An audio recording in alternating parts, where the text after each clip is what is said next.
Y bueno, hoy nos acompañan el doctor Marcelo Rodríguez Severio, que es psicólogo, obtuvo 3 doctorados en las universidades de Barcelona, la Universidad Kennedy y la Universidad de Buenos Aires.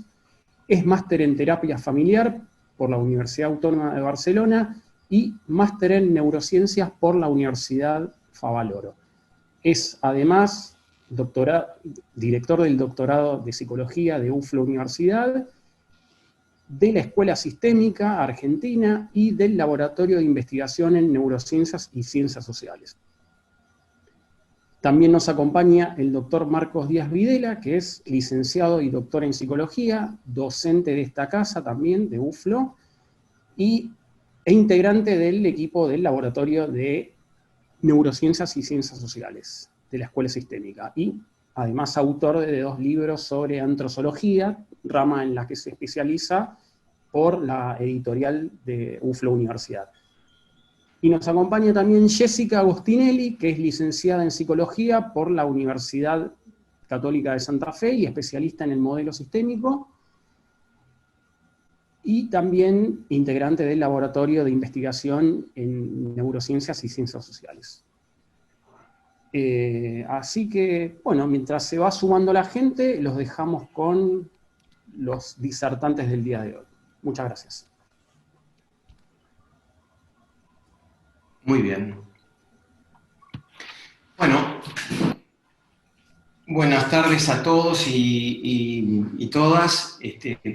Verdaderamente, muchísimas gracias al Departamento de Investigación, fundamentalmente a Victoria Jiménez y a Lucía Giambroni por esta siempre atentas a nuestros pedidos que los investigadores muchas veces requerimos, y siempre están solícitas allanando nuestras dudas.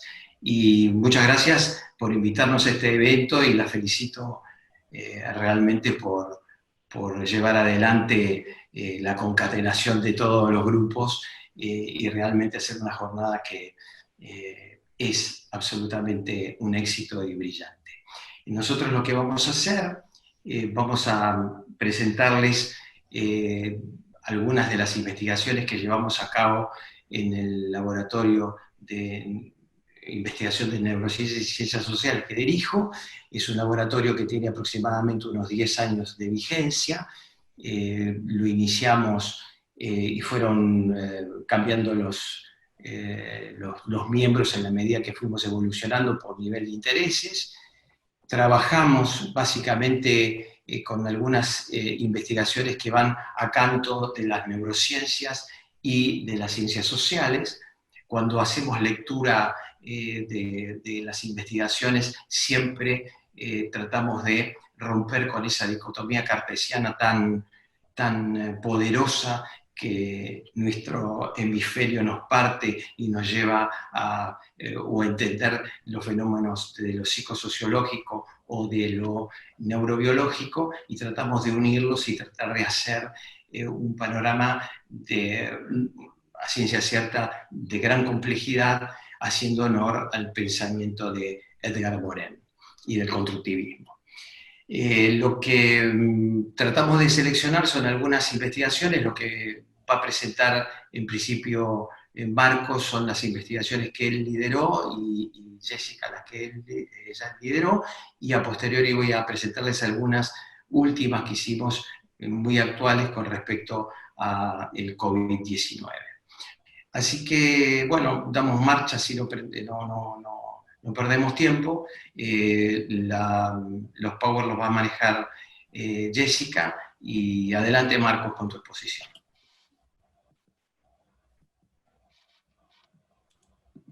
Bueno, pasamos entonces la parte de presentación y vamos directo a las investigaciones. Esta es una investigación que realizamos el año pasado y que se presentó en el Congreso de Antrozoología, y es una investigación que hicimos en el laboratorio. El título es Mascotas a terapia, actitudes de los terapeutas hacia la incorporación de mascotas en la evaluación familiar. Esta investigación está publicada en la revista Calidad de Vida y Salud de la Universidad de Flores, así que si la googlean la van a encontrar para poder leerla con más detalle. En principio podemos decir que dentro de la cultura occidental, las mascotas se han convertido en un componente siempre presente en la vida familiar. En nuestro país, en Argentina, se estima que entre el 60 y el 80% de los hogares cuentan con al menos un animal de compañía.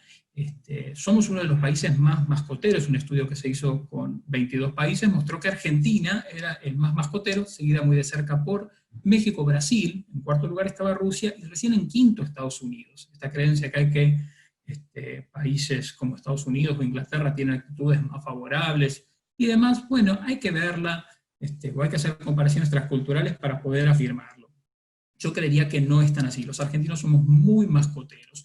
Y no solo que tenemos entre el 60 y el 80% de hogares con animales, sino que tendemos a considerarlos miembros de nuestra familia. Se cree que el 90% de las personas en distintas culturas, o en distintos países de cultura occidental, los consideran miembros de la familia. O sea, hay muchos y los consideramos integrados, no solo a la casa, sino a la dinámica familiar. Ahora bien, ¿qué pasó con los terapeutas? ¿Sí? Es indudable que hubo un cambio de actitudes en los últimos años, o en las últimas décadas, en las personas hacia los animales, de compañía por lo menos. Esto igual no es un fenómeno nuevo, ni es un fenómeno moderno, pero sí hubo un cambio. Ahora, ¿qué hicimos los terapeutas en relación a esto? Bueno, mayormente lo hemos ignorado este miembro de la familia. Y tanto tradicionalmente como ahora empieza a haber algunos cuestionamientos, pero de todas formas todavía no es algo que se esté trabajando claramente, ¿no? Estamos como una especie de nebulosa en relación a esto. Y yo por lo menos en mi formación, en toda mi formación de grado, nunca había escuchado una referencia a los animales de compañía, salvo alguna que otra perdida referencia psicoanalítica, desde la cual se leía el vínculo con los animales de compañía como un vínculo sintomático, es decir, como estas satisfacciones sustitutivas. Esa es la manera de leer los síntomas desde la perspectiva psicodinámica, y bueno, entonces eran una especie de sustituto antropomorfizado de vínculos humanos ausentes o deficientes. De esta manera, en el primer caso desatendimos, en el segundo caso descalificamos esta área de la vida social de las personas, que es muy habitual, ¿sí? Como veíamos por los datos de relevamientos demográficos, y que además tiene un interés analítico significativo. Pensemos que hay aspectos que son particulares de estas relaciones, es decir, que no tienen que ver con las relaciones con otros humanos, y hay otros aspectos donde sí hay solapamientos. Pero sin embargo, los animales son diferentes, ¿no? Digamos, podemos tender a repetir ciertos patrones, pero la manera en la que estos animales se enganchan en esas dinámicas es diferente. Pasamos. Así fue que nos propusimos en el laboratorio desarrollar una investigación para evaluar las actitudes de los terapeutas hacia la incorporación de los animales de sus pacientes en la práctica, y realizar algunas comparaciones de acuerdo a el estilo de ejercicio profesional de los terapeutas. Llegamos entonces a confeccionar un diseño transversal, descriptivo correlacional, con unas encuestas que estaban configuradas por un cuestionario sociodemográfico donde indagábamos algunas características de los terapeutas, como edad, modelo terapéutico, si atendían familias o no, y algunas cuestiones más personales también les preguntamos, como por ejemplo si tenían animales de compañía, si consideraban que los animales eran importantes para ellos, si permitían que sus animales ingresaran al consultorio. Eso también fue algo de lo que preguntamos. Confeccionamos una escala de actitudes de los terapeutas hacia la incorporación de mascotas.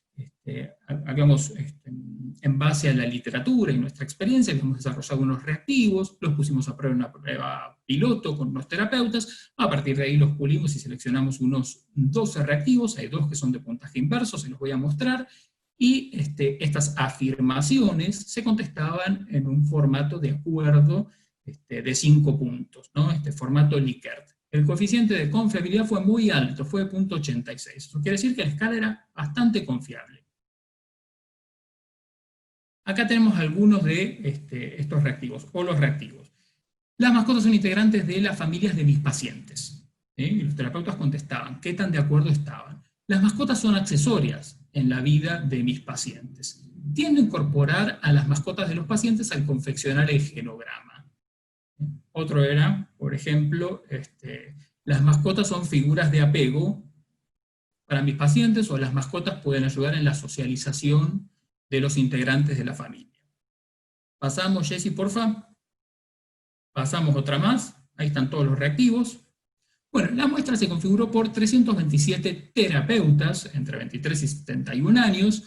Había muchas terapeutas mujeres, como suele suceder, 257 y 70 terapeutas varones. Algunos tenían menos años de recibidos, ¿sí? 1 año de ejercicio profesional, y otros tenían muchos más. Y había un terapeuta de 49 años. Del lado derecho se ve la tabla, donde están los porcentajes, por ejemplo, de modelo terapéutico. ¿Sí? Ven que teníamos un 11% de psicoanalistas, algunos de orientación cognitivo-conductual, más sistémicos, porque bueno, parte de la afiliación institucional fue la Escuela Sistémica Argentina, justamente, algunos eclécticos.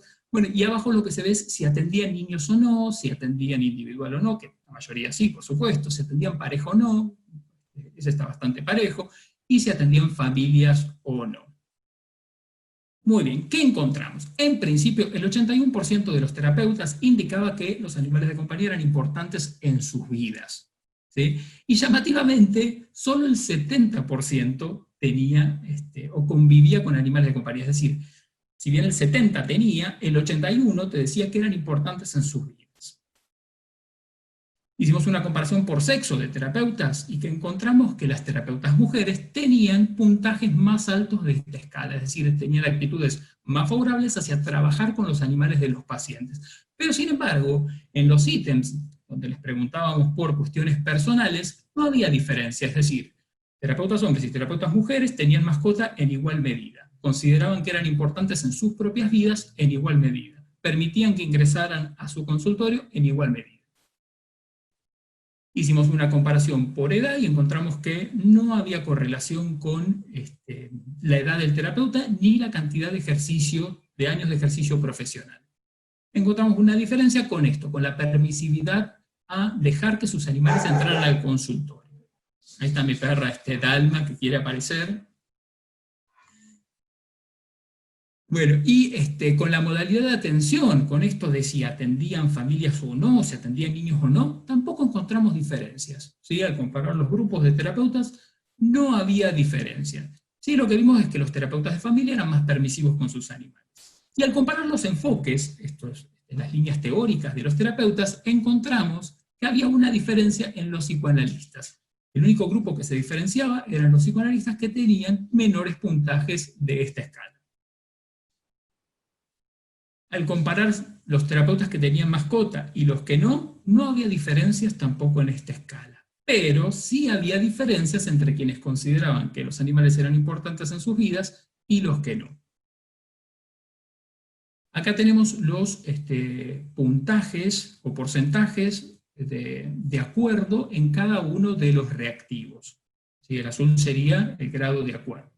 Cuidado que el 2 y el 10 son de puntaje inverso, pero se los resumimos en definitiva de esta manera. Los 3 ítems de mayor grado de acuerdo eran: las mascotas son figuras de apego, las mascotas pueden ayudar a la socialización de los integrantes de la familia, y las mascotas son integrantes de la familia de pacientes. ¿Sí? Esto estaban bastante de acuerdo los terapeutas en esto. ¿Sí? Gran mayoría te decía que sí. ¿Cuáles eran los de menor acuerdo? Cuando fue posible, he invitado a mis pacientes a concurrir a sesión con sus mascotas.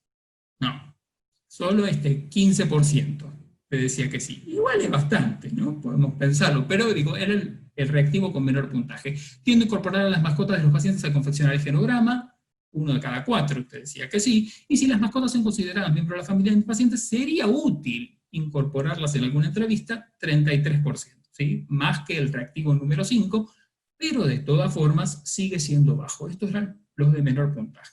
Ok, ¿qué podemos sacar entonces en limpio de todo esto?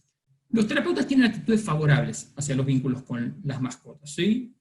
Tanto en cuestiones personales, por ejemplo, 70% tiene mascotas, que es más o menos lo que se estima para la población, pero además el 81% te dice que son importantes en sus vidas. Las terapeutas mujeres tienen actitudes más favorables hacia la incorporación de las mascotas de los animales, las mascotas de los pacientes, y esto tiene que ver con actitudes en general. Las mujeres tienen actitudes más favorables hacia los animales y hacia el bienestar animal a nivel global. Sin embargo, cuando se pregunta por cuestiones más personales, no había diferencias, y esto también se ve a nivel general. Si bien las mujeres tienden a tener actitudes más favorables, las interacciones habituales con los animales de compañía no muestran diferencias de género, y esto es lo que se vio con los terapeutas. Otras de los resultados que encontramos es que no había relación con la edad. Si lo pensamos, nosotros podíamos especular con que terapeutas más jóvenes tenían actitudes más favorables. Pero digo, este cambio generacional en las actitudes me parece que ya es previo, y hoy en día lo que no se ve tanta diferencia en las actitudes a nivel generacional. Sí, esta mayor permisividad, nosotros la pensamos en relación, permisividad de los animales propios al consultorio en relación a cuestiones prácticas, ¿no? Terapeutas que tienen más experiencia o más edad tienden a tener espacios propios donde ellos pueden poner las reglas, y terapeutas más jóvenes o que se están iniciando tienden a atender en otros espacios donde no pueden disponer ellos tan libremente. Con respecto a las menores actitudes o actitudes menos favorables de los terapeutas de modelo psicoanalítico, nosotros lo pensamos en torno justamente a su teoría y sus conceptualizaciones. Ellos tienden a tener una lectura con un análisis más individualizado, a explicar las cuestiones por aspectos intrapsíquicos, con lo cual tienden a concebir la relación con los animales desde constructos que son simbólicos y proyectivos. Por consiguiente, no van a ver tan claramente la utilidad de poder trabajar con estos animales.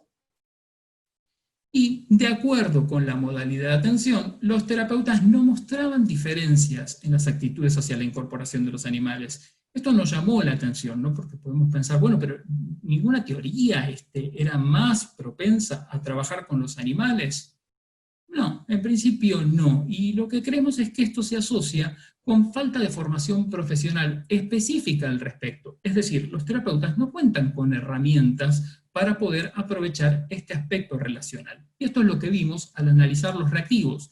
Es decir, cuando los terapeutas le preguntamos consideraciones, ¿sí? Si creían que eran importantes, si desempeñaban funciones importantes, decían que sí. Pero cuando les preguntamos en concreto si los incluían, tendían a decir que no. Por consiguiente, pensamos que los profesionales de salud mental tenemos que visibilizar un poco más la relevancia de estos vínculos e incorporarlos en la práctica clínica. No solo a partir de nuestro propio trabajo, sino también desarrollar trabajos académicos que puedan sistematizar propuestas, ¿sí? Es decir, construir herramientas para poder incorporarlo, y hemos construido con el doctor Severio y con el equipo algunas de estas herramientas, y vamos en esa dirección, y pensamos que además es útil poder integrar parte de esto en la formación de los futuros terapeutas. Muchas gracias.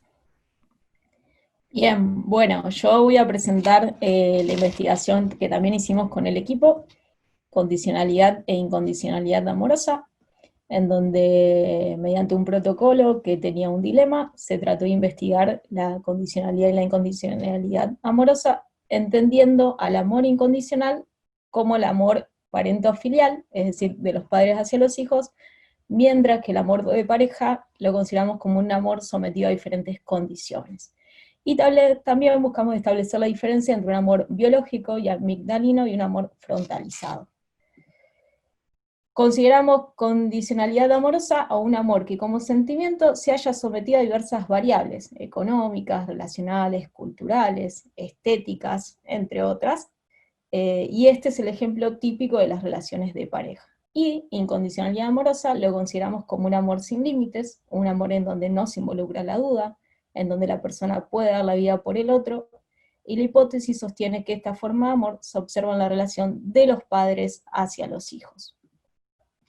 El objetivo general de la investigación, como ya dijimos, es intentar demostrar la condicionalidad e incondicionalidad amorosa, entendiendo que el amor incondicional es el amor de los padres hacia los hijos, mientras que el amor de pareja es un amor sometido a diferentes condicionamientos sociales, culturales, económicos, entre otros, más allá del lazo amoroso. Como objetivos específicos, nos propusimos observar la condicionalidad e incondicionalidad amorosa frente a la respuesta a estos dos dilemas que ya vamos a ver. También analizar la reacción amigdalina y emocional y compararla con una reacción más frontal y pensada. Explorar las diferencias en la reacción de acuerdo al género de padres y madres frente a la donación al hijo. Y lo mismo con esposo y esposas respecto a la donación al cónyuge.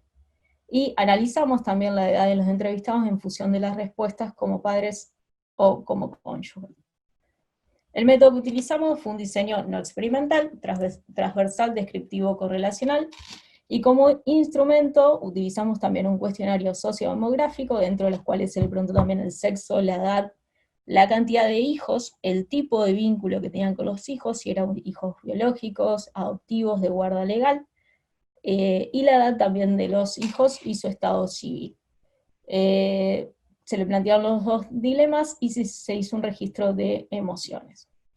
El primer dilema que se le planteaba, se le presentaba al padre o a la madre la siguiente situación hipotética o dilema. Se le decía, estás en la sala de espera de un quirófano en el que se encuentra tu hijo en cirugía, que en ese momento tiene 18 años. El médico cirujano sale del quirófano y te dice, si a tu hijo inmediatamente no le trasplantamos un corazón, no va a sobrevivir. ¿Le donarías tu corazón, sí o no?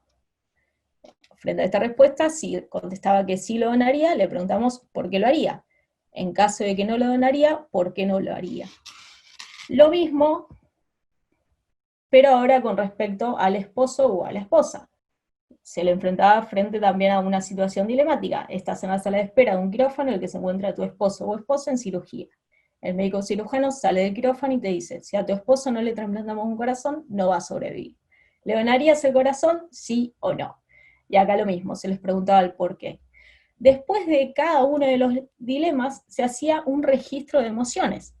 Acá hubo una diferencia cuando se tomaba de forma presencial a cuando se hacía de forma online. De forma presencial, la pregunta que le hacíamos era ¿qué fue lo primero que sintió al plantearse el dilema?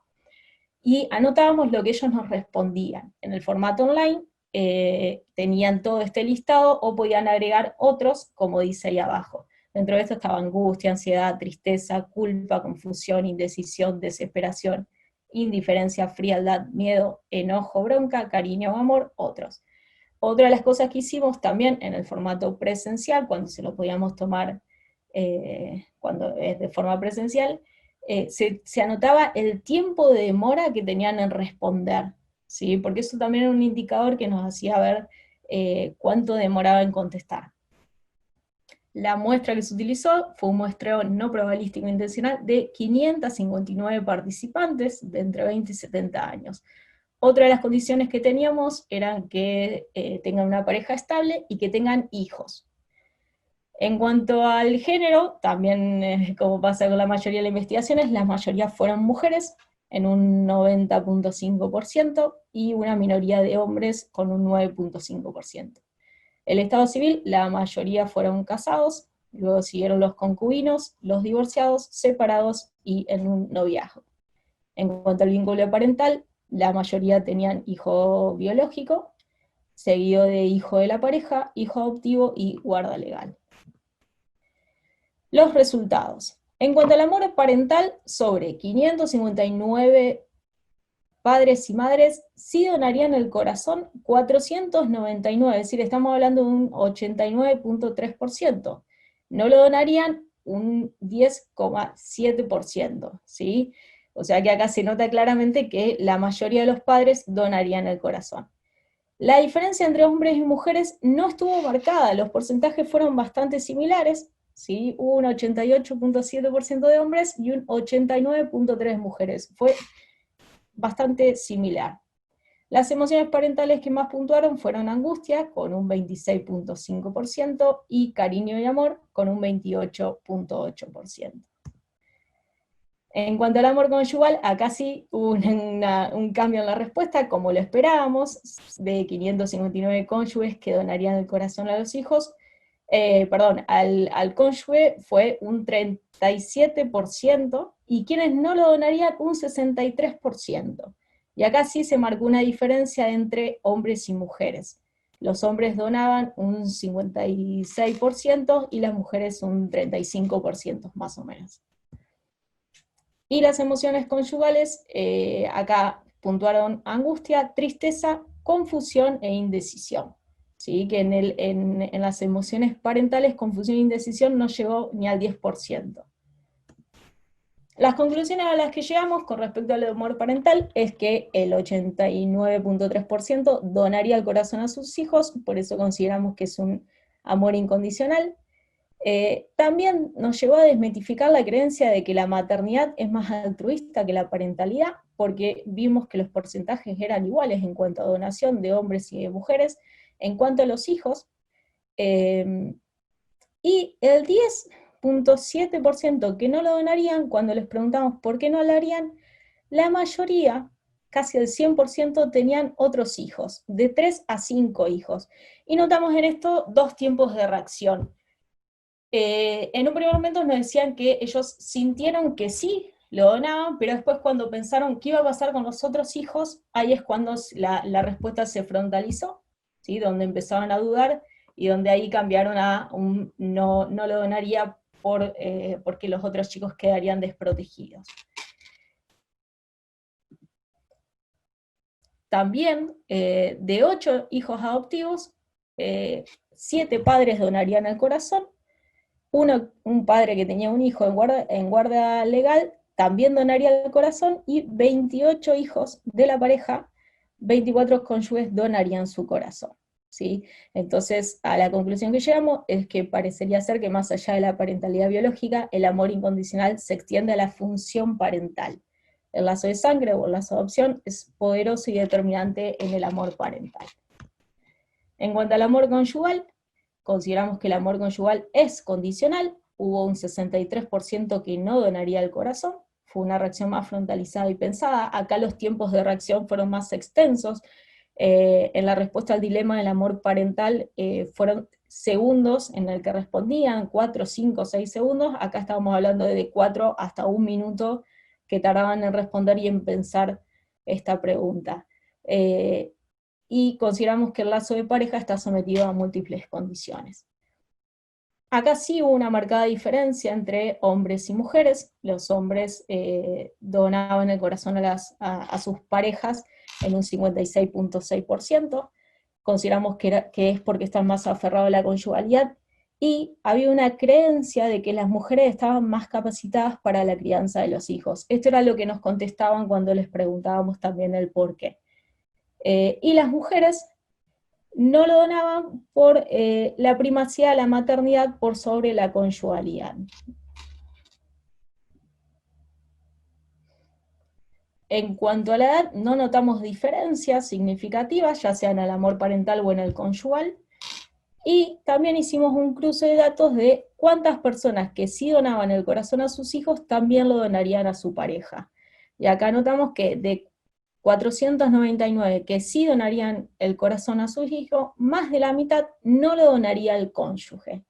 Esto es una muestra más que deja entrever que la decisión de dar la vida por el otro está relacionado más con el tipo de vínculo, ya sea parental o conyugal, que con características de personalidad de cada uno. En conclusión, en cónyuges funcionales y saludables puede o no haber dudas sobre el amor hacia la pareja. El amor se piensa, se reflexiona, es un amor que se elige, es un amor condicional. En padres funcionales y saludables no hay duda sobre el amor hacia los hijos. Es un amor casi biológico, no se piensa, se siente, es un amor incondicional.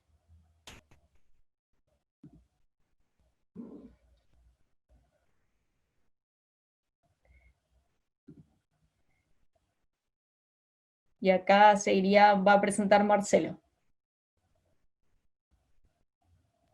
Gracias, Jessy. Anda para atrás, déjame en la pantalla investigación 3 nada más.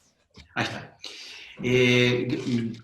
Les quiero contar que en estas dos investigaciones, la que presentó Marcos, también hicimos un desarrollo en la aplicación de la constitución de un genograma, en donde incorporamos en el genograma tradicional, en donde las mujeres son círculos, los hombres son cuadrados, y los lazos con las líneas laterales y verticales, decidimos hacer, porque había justamente dada la humanización de las mascotas y los animales de compañía en esta pregnancia tan fuerte, efectiva, familiar, decidimos incorporarlos y estuvimos estudiando en el genograma con qué figura lo podíamos localizar.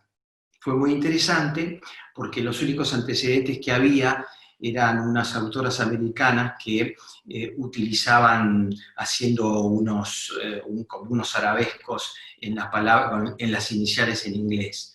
Por ejemplo, horse, y había una H toda firuleteada, y o dog, o cat, ¿no? en términos de cada uno. Entonces, lo que notábamos que había una exacerbación del localismo, y además eran un poco difícil descifrar estos dibujos que estaban con las letras, era bastante confuso. Entonces decidimos elegir una figura geométrica y algunos vértices que nos permitieron ubicar a las mascotas dentro del cuadro del genograma. La figura que elegimos fue un rombo. Entonces el rombo, lo que le acoplábamos a algún vértice, y lo que se lograba era obtener la cara de un perro, o con las orejas de un gato, o un pez. El rombo con el vértice acoplado parecía como un pez. En fin, esto fue muy interesante porque universalizamos la figura de las mascotas dentro del genograma, y eso se publicó, creo que en la revista Ciencias Psicológicas de la Universidad Católica del Uruguay, que es una revista muy rankeada, muy bien indexada. Por otra parte, acoplar a lo que dijo, las descripciones de las dos investigaciones estuvieron fantásticas, los felicito. Quería acoplar que la investigación de amor condicional e incondicional también la hicimos en Buenos Aires y Gran Buenos Aires, sobre 477 personas, y los resultados, la investigación que lideró Jessica, fue en la provincia en Santa Fe y en Paraná, fue localista. En estos momentos establecimos baremos comparativos, y prácticamente los porcentajes son muy paralelos. Estamos hablando acá de un 89, como y pico % de la donación de los padres y madres a los hijos, mientras que acá en Buenos Aires fue el 91, y poquito, 91,3. Lo interesante, que todos los datos son muy paralelos, lo que entendemos en el primer caso, en esta doble lectura que hacemos con respecto a lo neurocientífico y a la ciencia social, es interesante porque la primera es una reacción netamente amigdalina. Lo que nosotros notamos que no pasa por ningún proceso de pensamiento, y esto es muy interesante, ¿no? Y que básicamente, como dijo Jessica, nosotros pensamos que en principio lo que pensamos que el lazo de sangre era muy importante, pero los porcentajes que encontramos excedieron al lazo de sangre, involucraron padres y madres adoptivos, y cuidadores de guardia legal e hijos de la pareja en familias ensambladas. Esto es muy interesante porque quiere decir que la funcionalidad del amor parentofilial excede el marco del lazo biológico y responde a una cuestión de la función. Mientras que en la donación de los padres y madres, mejor dicho, de esas mismas figuras que eran padres y madres que donaban a los hijos, a los cónyuges, apareció esa demora en los tiempos de reacción, que son muy interesantes porque lo que hace es empezar a frontalizar la reacción, ¿no? La reflexión y la duda, que no aparecía en absoluto en el primer cuadro. Eso realmente, esto se publicó en la revista Acayú de Bolivia, la de Buenos Aires,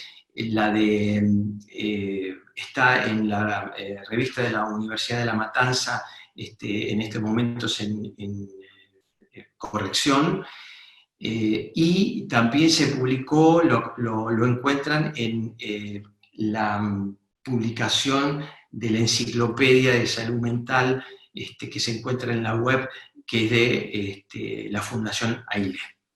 Así que bueno, esos son algunos datos que si ustedes me permitieron, yo me entrometí como para poder anexar, que me parece que son muy interesantes. Lo que yo les voy a contar es que nosotros en el laboratorio tenemos toda una dinámica muy sistematizada. En principio le digo que somos 10 integrantes, pero no somos todos de Buenos Aires. Jessica es de Santa Fe, Facundo Cócola es de Mendoza, Gilda Jones y Gabriela Benedicto son de Trelew y de Gaiman, respectivamente. Y en estos momentos tenemos a Florencia Nicolás, que está viviendo en España. O sea que tenemos una itinerancia interesante.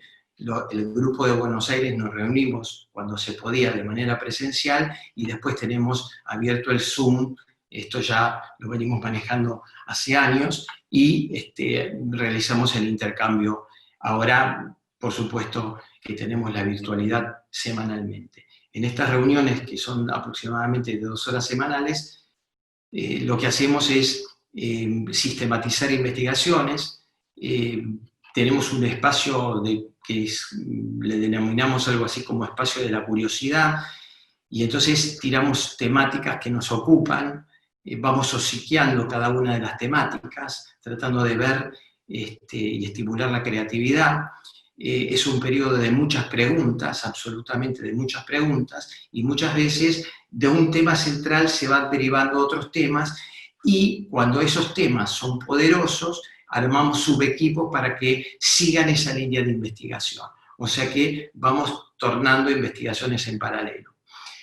En ese periodo hacemos un brainstorming, en donde hacemos una tormenta de ideas y vamos planteando, hasta que vamos armando protocolos. A veces los protocolos o los instrumentos ya están validados, y algunas veces los construimos de acuerdo a las particularidades de la investigación, como en el caso del dilema en la condicionalidad e incondicionalidad amorosa, o como la de las mascotas que describía Marcos. Entonces, una vez que tenemos planteado, discutimos mucho sobre el instrumento, planteamos varias veces, tenemos una investigación, por ejemplo, de pacientes que rechazo. Ahí trabajamos desde lo que nosotros considerábamos que eran las situaciones que más rechazaban los terapeutas, tanto en términos de patología como en términos situacionales o características de personalidad. Y vamos uniformando el material, y todas las veces vamos repensándolo, repensando y repensando lo pensado, y después hacemos una prueba sobre una muestra chica que puede ir, en este caso fueron de 50 terapeutas en pacientes que rechazo. ¿Por qué hacemos esta muestra? Para corroborar. Nosotros le decimos a la gente que critique el instrumento si le anexaría algo más, porque de esta manera salimos de esta visión que tiene el equipo para a ver si nos pueden despertar algunas otras ideas, o se nos escapó algún detalle, por ejemplo, en términos de las emociones, o en términos, en este caso, por ejemplo, de pacientes que rechazo alguna de las situaciones que se nos podría haber escapado. De hecho, hicimos la investigación, ya se publicó, no me acuerdo en estos momentos en qué revista, y lo interesante es que nos olvidamos de los suicidas. Esto nos quedó como un estigma, porque justamente a pesar de que lo rankeamos, lo corroboramos con una serie de terapeutas, esto no apareció. Entonces, bueno, fue un poquito lo que nos pasa cuando trabajamos en simultáneo con muchas investigaciones.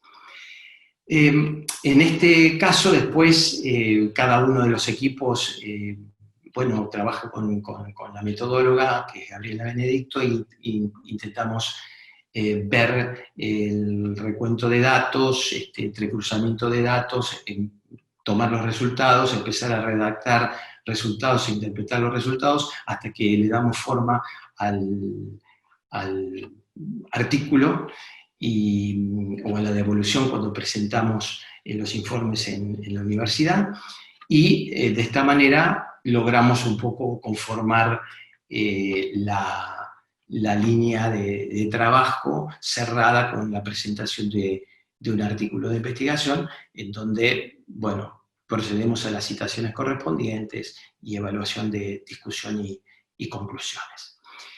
Nosotros en este periodo, a partir de marzo, el equipo estuvo trabajando bastante con el tema de la pandemia y la cuarentena. Hemos hecho algunas publicaciones y en estos momentos hay algunos protocolos que están en evaluación, artículos que están en evaluación.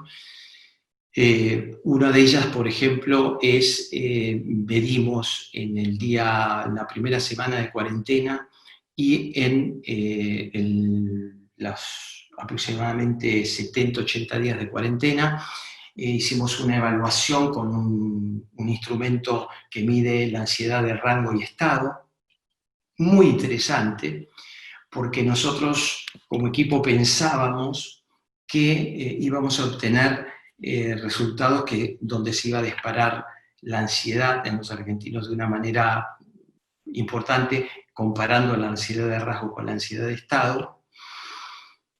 Y para sorpresa, después cuando empezamos a pensar, no fue tanta sorpresa, encontramos que no se había disparado la ansiedad de la manera que habíamos pensado que se tenía que disparar.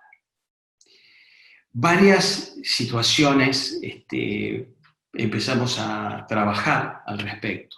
En principio, tengan en cuenta de que nos retrotrajimos a un artículo que yo había publicado en el año 2002, que tenía que ver con el terapeuta en tiempos de crisis, que era el ser terapeuta en la Argentina del 2002, que si ustedes recuerdan, fue la época del corralito y toda la debacle económica.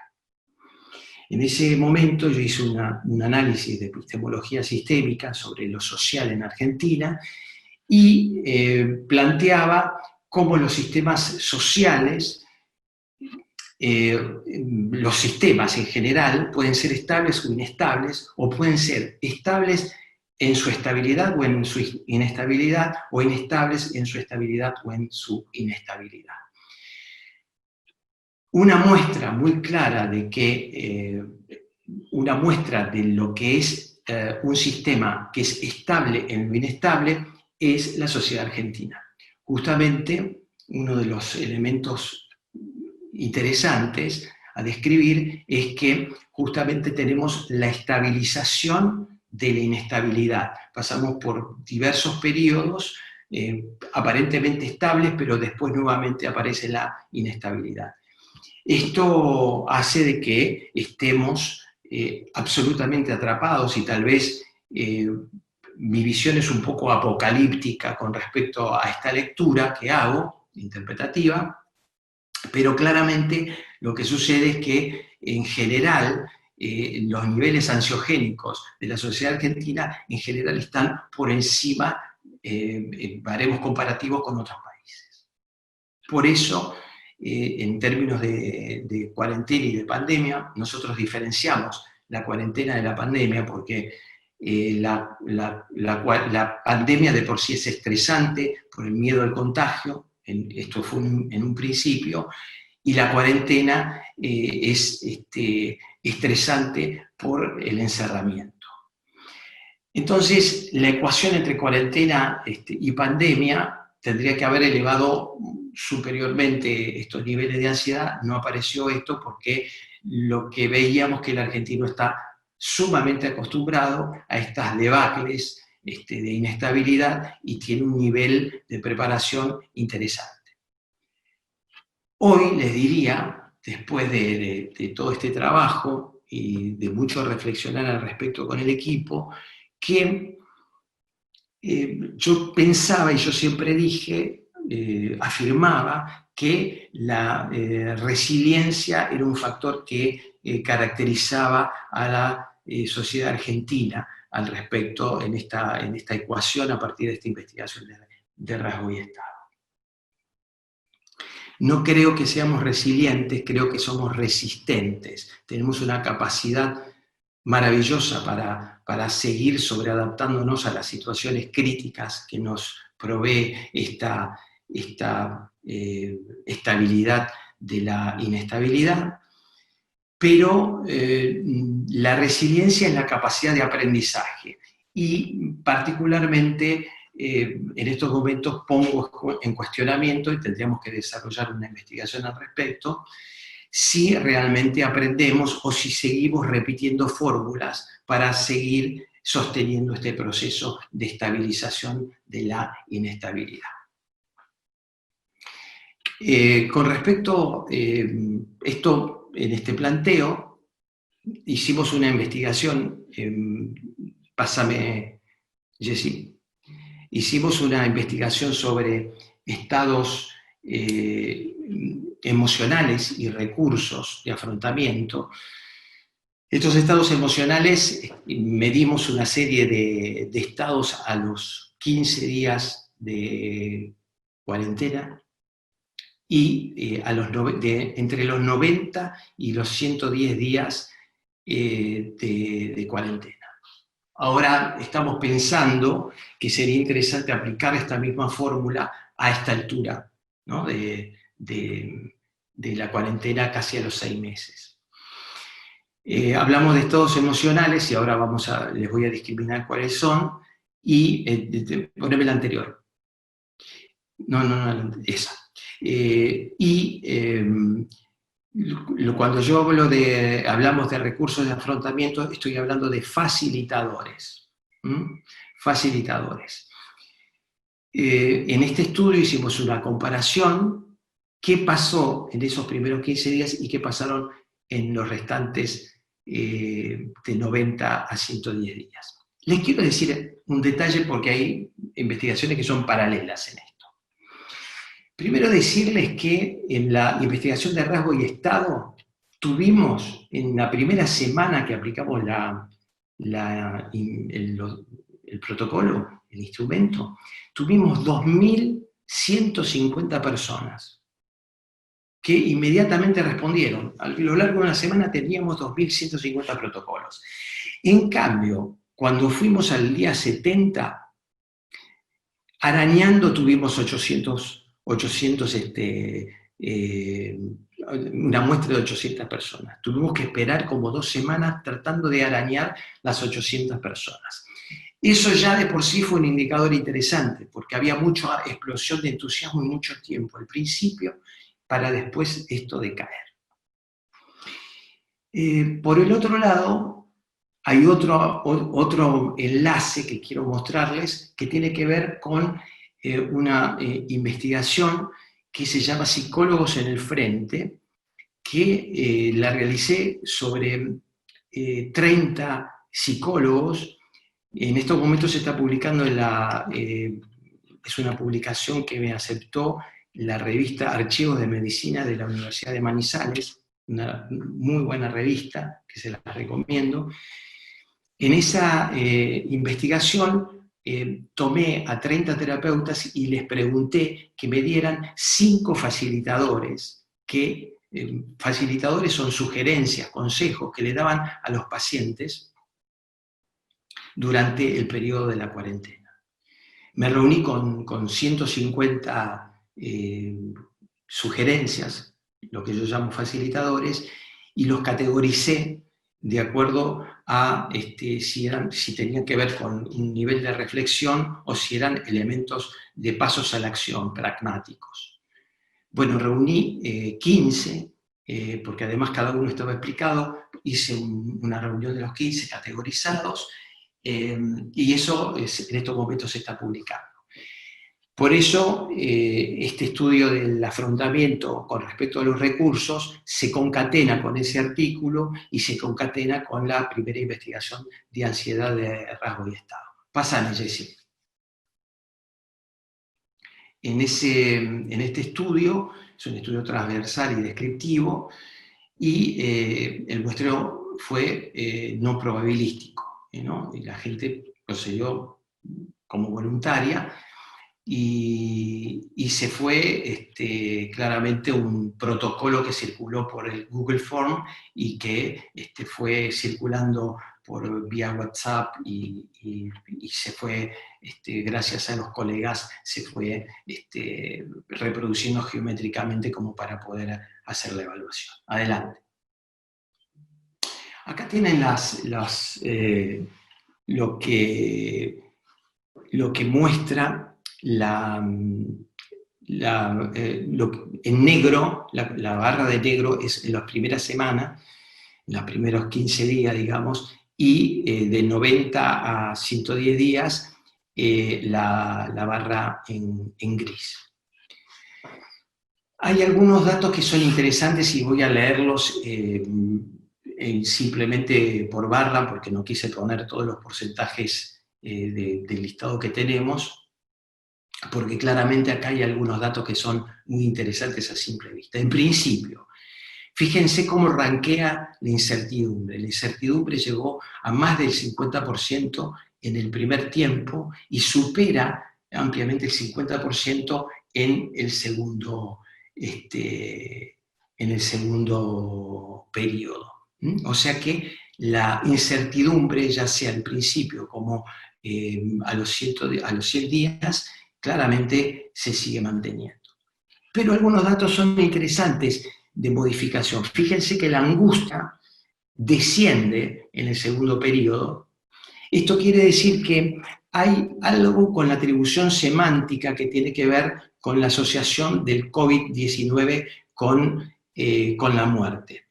Lo que notamos que en el primer tiempo la asociación con homologar el COVID-19 con la posibilidad de muerte o con lo que podría tener como un marco semántico un cáncer terminal, era algo que acrecentaba la cuestión del miedo.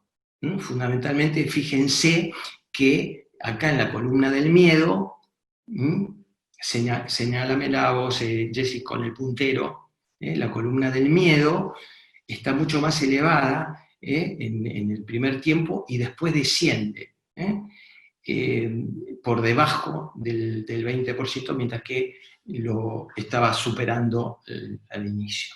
Digo esto porque a los 110 días nosotros no hicimos esta evaluación, pero estamos por evaluar este tema. La semántica del COVID-19 tiene más que ver con una pulmonía, con una gripe grave, dada la cantidad de contagiados asintomáticos, que realmente no estuvieron con una gravedad suficiente como se planteaba al principio. Entonces, eso también redujo los niveles de incertidumbre, redujo los niveles de miedo y redujo los niveles de angustia. Si ustedes se fijan, hay una columna, y señálame, Jessy, por favor, que es la columna de alegría, que es la segunda. Solamente la alegría estuvo al principio y después desapareció. Desapareció.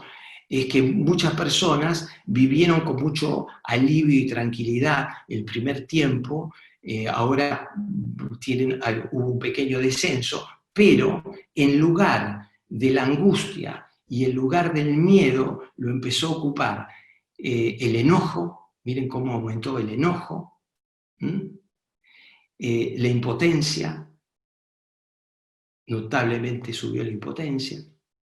El fastidio casi se duplicó. La cuestión de apatía también.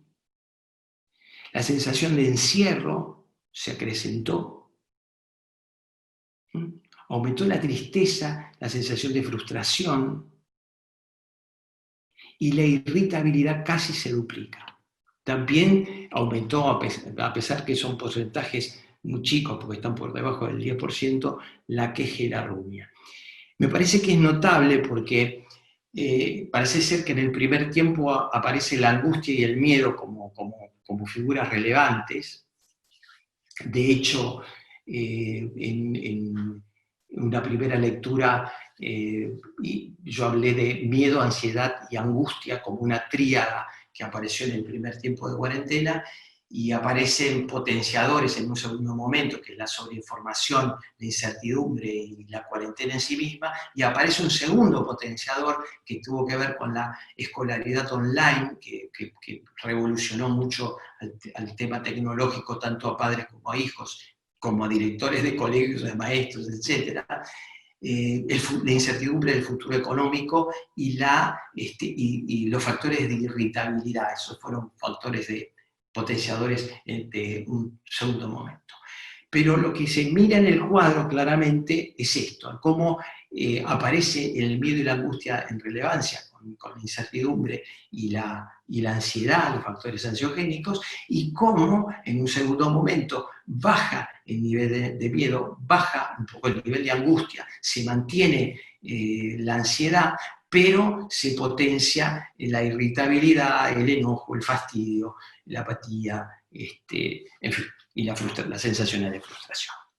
Ahora veamos qué hicimos los argentinos con respecto a la amortiguación y los recursos que nos amortiguaron para poder bancar, y nos amortiguan para poder bancar este periodo. Adelante, Jessy.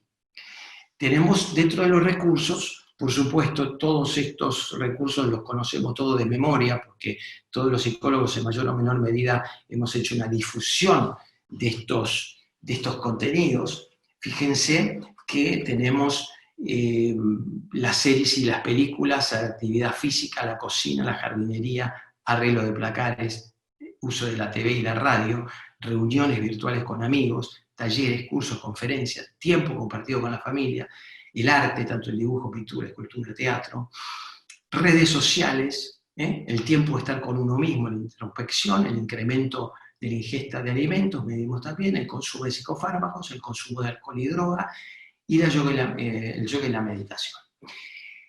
Por supuesto que lo que sigue rankeando muy bien, bajó un poco en estos periodos de 90 a 100 días, y son las series y las películas. Claro, la gente se atiborró al principio. Lo que nos pareció bastante saludable, que la actividad física se sigue manteniendo, en lo que nosotros pensábamos. Por supuesto que los tutoriales de YouTube, con la gente que al principio cocinaba y se entretenía con esto, bajó notablemente, como verán. Por supuesto que bajó también la jardinería. Ahora ya las plantas de casa están absolutamente perfectas, brillan, están turgentes, a pesar de que sea el invierno, porque la gente se ha ocupado mucho del arreglo floral de su casa. Lo mismo con los arreglos de placares. Ustedes fíjense cómo al principio despegó con el tema del orden, y cómo ahora prácticamente no rankea. El uso de la TV y la radio están en paralelo, las reuniones virtuales con amigos no descendió, inclusive subió este último tiempo. Los talleres, en la medida que pasó el tiempo, empezaron a tener más relevancia el uso de talleres, de cursos, de presencia de conferencias, y además esto va en paralelo con la manipulación de la tecnología, ¿no? Es decir, la gente se ha puesto cada vez más ducha con respecto a lo tecnológico, y ha llevado a que pueda tomar cursos por internet. Lo mismo pasará con las reuniones con amigos y familias. el tema del arte se mantuvo en paralelo, lo mismo que el tiempo de la autorreflexión y el manejo de las redes sociales, y hubo un incremento, un decremento de la ingesta de alimentos al principio que va en paralelo con el tema de la cocina, ¿no? Al principio, fruto de la ansiedad, parecía la ingesta como algo relevante, unido con el tema del arte culinario, y en un 5% creo que rondan por ahí el consumo de psicofármacos, que un poco se elevó, fundamentalmente de los ansiolíticos, y el consumo de alcohol o droga también en un mínimo porcentaje descendió un poco. Todos estos factores operaron como amortiguador. Podemos decir hoy que medianamente dieron resultado, pero estamos entrando nuevamente en otra etapa y tendríamos que nuevamente, lo que estamos planteando en la última reunión de equipo, planteamos la posibilidad de nuevamente hacer un censo sobre los recursos y los estados emocionales. También aplicamos unas escalas que armamos para terapeutas, porque no solo aplicamos esto en función de la población en general, sino también estuvimos trabajando con el equipo y ya la investigación está terminada, estamos redactando los resultados, cómo los terapeutas funcionaron en esta pandemia, qué utilizaron ellos como recursos de formación y de sostén, si pudieron trabajar, cómo se adaptaron a la tecnología, cuáles fueron los obstáculos y los facilitadores que tuvieron en el uso de la tecnología. Bueno, hubo unos resultados que fueron realmente fantásticos y que en este preciso momento estamos trabajando para hacer la interpretación de los datos. Pásame al próximo slide, Jessy. Hay investigaciones que ya se los mencioné, que están acá. Algunas de estas son históricas. Por ejemplo, en el 2013 presentamos un artículo de doble vínculo y abuso sexual infantil con Analía Lozada. Fue una investigación preciosa que dentro de lo trágico, porque lo que estuvimos analizando fue una serie de pacientes que tenían trastorno de alimentación y habían vivido abuso sexual infantil, y estuvimos analizando secuencias y porciones de alocuciones de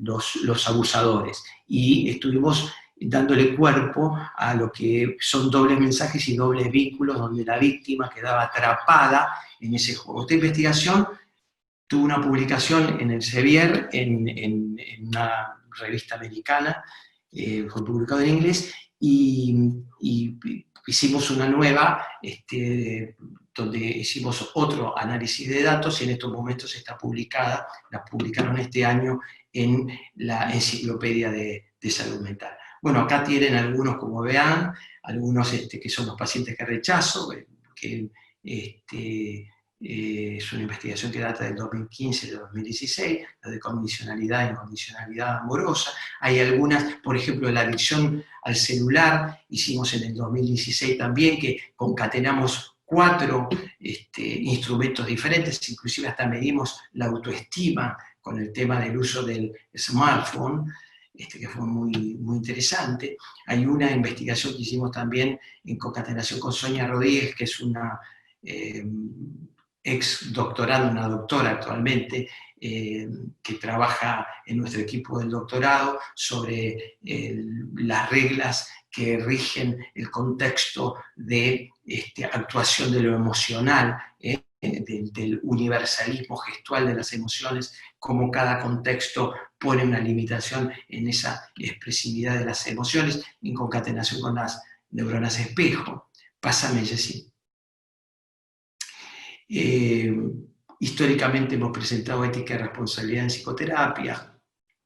cuadros comparativos entre nuevas y antiguas estructuras familiares, bueno, el modelo del taller de genograma, en fin, unas cuantas investigaciones, pasame una más, que estas son las actuales.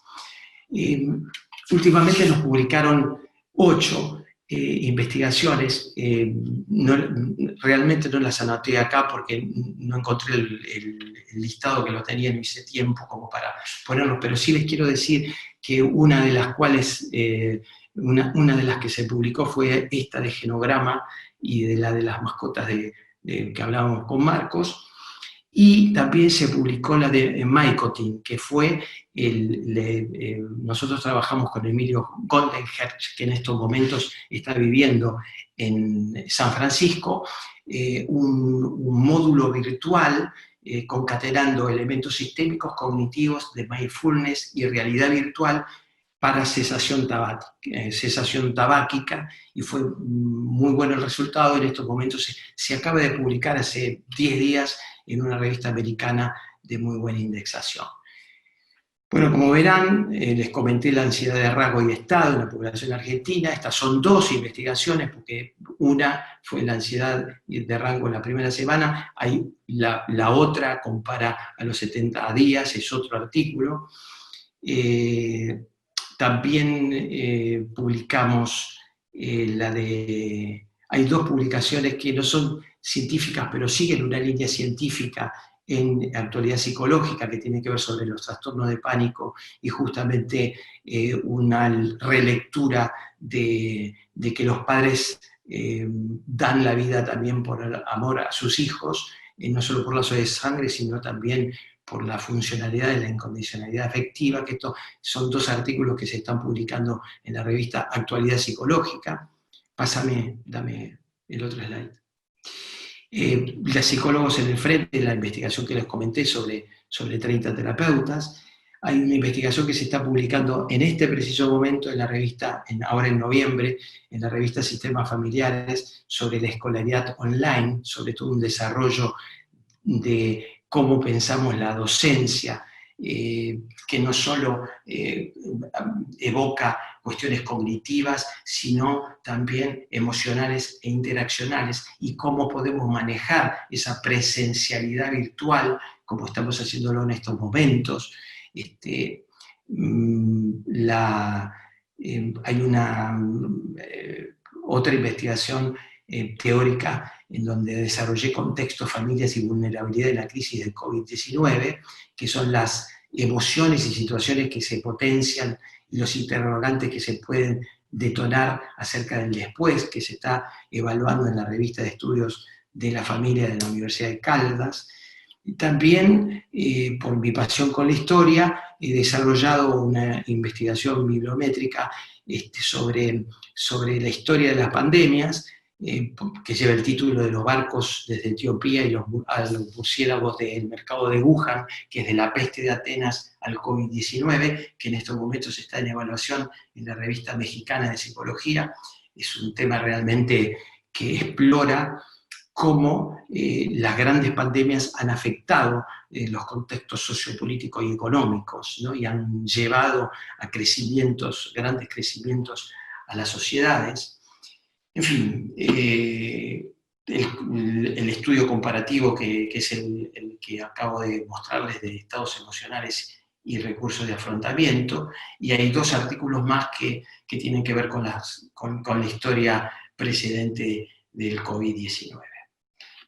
Creo que, esto también les quería decir. Nosotros pensamos como investigadores que no solo es importante publicar en artículos científicos. Esto es una concepción filosófica que el Links tiene. ¿Por qué les digo esto? Básicamente porque los investigadores, yo vengo de la vieja usanza, yo investigaba cuando no existía la computadora. Ahora los planteos tecnológicos han hecho crecer mucho la investigación. Pero lo que les quiero decir es que si nosotros los investigadores publicamos, los investigadores clínicos, publicamos en revistas científicas nos terminamos leyendo entre nosotros mismos. Es decir, los artículos científicos están muy documentados, las revistas nos mandan de vuelta los trabajos porque quieren los trabajos con un nivel de perfectibilidad célebre, y a mí me parece fantástico.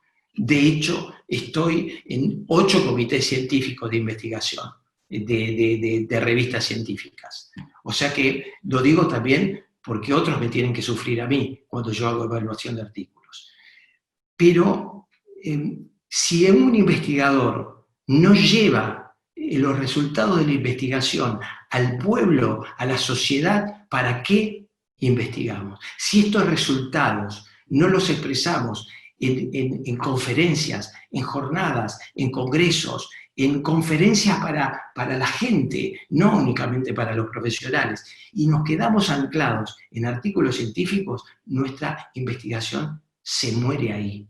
Por eso considero que es muy importante publicar en sitios y en revistas que tengan que ver con divulgación científica, en diarios, en ciertos sitios web donde se difunde ese material, cuestión de ese cúmulo de material acumulado justamente en las investigaciones, poder retraducirlo a un lenguaje común para poder difundirlo. Porque, reitero, si nos quedamos anclados con esto, ¿no?, que es tan valioso para nosotros, que son los artículos que publicamos y los hacemos circular, pero si se reduce al mundo de la ciencia y no llegamos a la población, nuestro trabajo no queda terminado.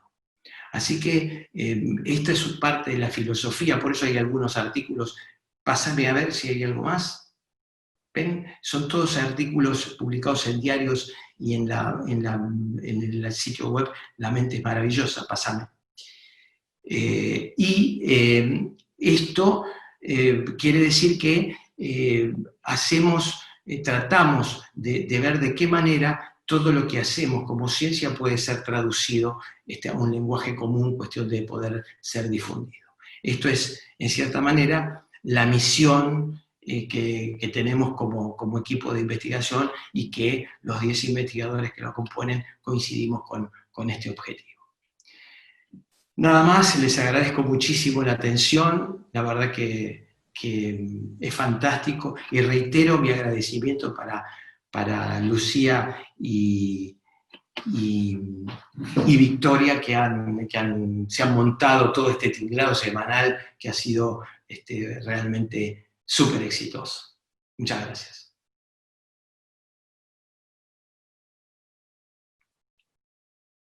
Bueno, les damos muchas gracias a los expositores y a la expositora.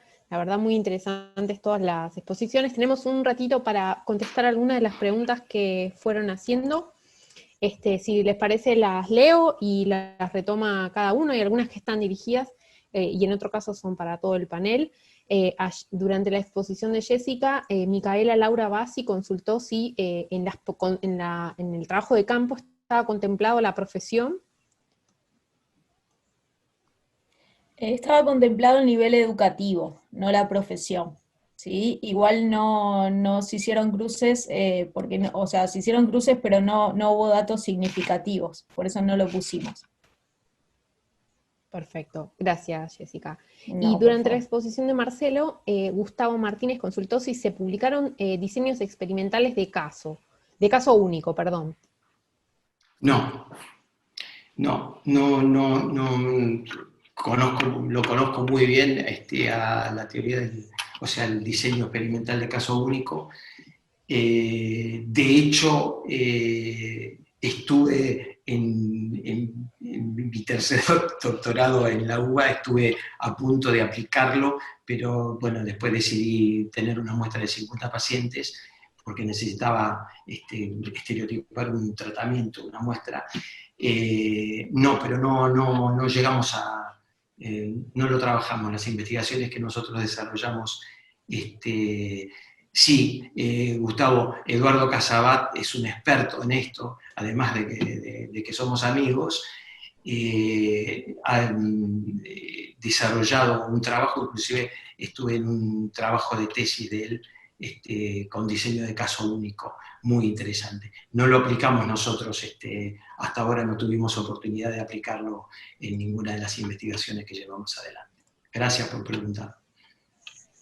Gracias, Marcelo. Tenemos una pregunta de Karina Alejandra Bazán, que dice si existe alguna escala de afrontamiento validada en Argentina para adultos mayores. Eso te lo tendría que contestar más claramente. Yo tengo una investigación hecha con adultos mayores, de hecho hice un trabajo que fue una tesis mía del máster de Favaloro, que diseñé el concepto de la cuarta edad, del ser anciano en el siglo XXI, tomando variables neurobiológicas como la apoptosis celular, las radicales libres, la glicoxidación y el acortamiento de telómeros, y todo lo que implicaba el proceso, pero no trabajamos sobre el tema de afrontamiento. En la última investigación, si mal no recuerdo, tuvimos 200 personas que fueron adultos mayores, y chequeamos, y estamos justamente, lo tomamos como un dato anexo, si estos facilitadores de afrontamiento fueron utilizados y con qué grado de efectividad en esa investigación. Creo que Lorena Paz te puede dar respuesta a esto, que es una experta en adultos mayores y es una brillante profesional al respecto. Bien, ahí Mónica pregunta si suman participantes al laboratorio. No sé si mismo en el chat quieren dejar algún correo de contacto. Nosotros vamos a dejar también el de la Secretaría para contactarse o directamente con el equipo o a través de la Secretaría también para conocer toda la oferta de proyectos vigentes. Tenemos tenemos que dejar la sala, pero los invito a hacer algún cierre, algo que quieran ampliar respecto de las presentaciones o en función de la actividad también. Sí, con respecto a las pasantías, por una gran idea de Beatriz Labrit y Bea, y Analía Lozada, se les ocurrió una idea, un sistema como para poder recibir pasantes, alumnos, ahí hicieron una concatenación con uno de los alumnos que se está por recibir y una doctoranda, y vamos a trabajar admitiendo pasantes, cuestión de que puedan después presentar como trabajo de tesis final un artículo de investigación en una revista bien rankeada, y bueno, nos ponemos muy contentos porque realmente nosotros tenemos una actitud de gran bienvenida, porque lo que queremos justamente es que los alumnos de UFLO, por ejemplo, puedan profundizar en investigación, que para nosotros es algo absolutamente valioso, y ustedes, tanto Lucía como Victoria, lo saben, y queremos justamente que puedan no solo hacer pasantías clínicas, sino también que puedan sentir la cocina de la investigación con nosotros, con el equipo. Así que muchas gracias. Hola Ruth, ¿cómo estás? Hola, ¿qué tal? ¿Cómo están? Para mí la verdad que es un placer poder sumarme en este cierre tras 5 importantísimas jornadas en donde abrimos las ventanas a nuestro quehacer vinculado con la producción de ciencia, desde las aulas, desde los laboratorios, desde el posgrado, desde el doctorado, y como vos decís, poder tener esta ventana a la cocina de la investigación. Sabemos que lo que buscamos con esto básicamente es inspirar, desmistificar, acercar la generación del conocimiento para que sea más abierta, más participativa y realmente convoque porque apasiona, es un espacio para investigar, para desarrollar y para crecer en forma individual y obviamente integrando equipos. Así que quiero saludarlos. Si cerraron todo el circuito de disertantes, me gustaría agradecer profundamente a la Secretaría de Investigación, a Victoria y a todo el equipo, que no los veo, pero sé que están, y que han estado durante meses preparando este encuentro, a todos los investigadores, docentes y alumnos que participaron. Y por sobre todas las cosas, convocarlos para el próximo año. No habrá pandemia, y nos queda demostrado que cuando uno fija objetivos, no hay pandemia que demore. No hay actividad ni acción, ni externa ni interna, que nos imposibilite a lograr nuestros objetivos. Vivimos a punto de desafíos y hacemos frente exitosamente, como lo demostramos una vez más a través de esta actividad. Les agradezco muchísimo a todos. Y formalmente, salvo que alguien quiera agregar algo, daríamos por cerrada esta jornada de investigación de la Universidad de Flores. Muchas gracias, Ruth. Efectivamente estábamos cerrando, así que no queda más que agradecerles a todos por el acompañamiento, gracias a los expositores de esta última actividad, y gracias y muchas felicitaciones al equipo que estuvo atrás de todo esto, siempre al pie del cañón. Los vemos en el 2021 entonces. Así es. Gracias a todos. Muchas gracias. Gracias a todos. Gracias. Adiós. Marce, que te vaya bien. Gracias, Ruth. Chao, Gracias. chao. Chau, chau, gracias.